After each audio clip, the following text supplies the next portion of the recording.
ഭൂമി ഏറ്റെടുത്ത് നൽകുന്നതിലെ കാലതാമസമാണ് കേരളത്തിലെ റെയിൽവേ വികസനത്തിന് തടസ്സമെന്ന് കേന്ദ്രമന്ത്രി അശ്വിനി വൈഷ്ണവ്. വികസനത്തിന് ആവശ്യമായ 476 ഹെക്ടർ ഭൂമിയിൽ 14% മാത്രമാണ് ലഭിച്ചത്. ഭൂമി ഏറ്റെടുക്കുന്നതിന് സംസ്ഥാനത്തിന് 2113.83 കോടി രൂപ കൈമാറിയെന്നും റെയിൽവേ മന്ത്രി വ്യക്തമാക്കി. രാജ്യസഭയിൽ ജബി മേത്തർ എംപിയുടെ ചോദ്യത്തിനാണ് റെയിൽവേ മന്ത്രാലയത്തിന്റെ മറുപടി. വിശദാംശങ്ങളുമായി PR അരവിന്ദ് ചേരുന്നുണ്ട് ദില്ലിയിൽ നിന്നും. അരവിന്ദ്, എന്തൊക്കെ കാര്യങ്ങളാണ് മന്ത്രി ഇന്ന് സഭയിൽ വിശദീകരിച്ചത്?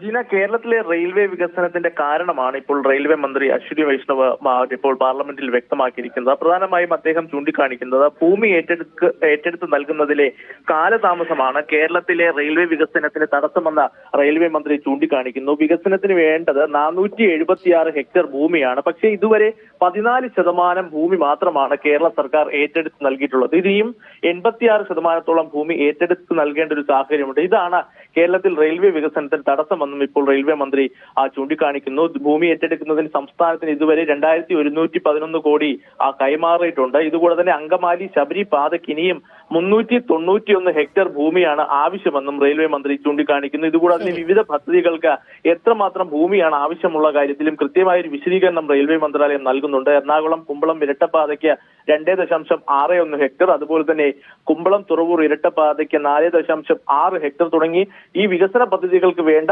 ഭൂമിയുടെ വിവരം കൂടി റെയിൽവേ മന്ത്രാലയം ഇപ്പോൾ പങ്കുവയ്ക്കുകയാണ്. എന്തായാലും ഭൂമി ഏറ്റെടുത്ത് നൽകുന്നതിൽ വലിയ രീതിയിലുള്ള കാലതാമസം ഉണ്ടാകുന്നു എന്ന് തന്നെ റെയിൽവേ മന്ത്രാലയം വ്യക്തമാക്കുന്നു.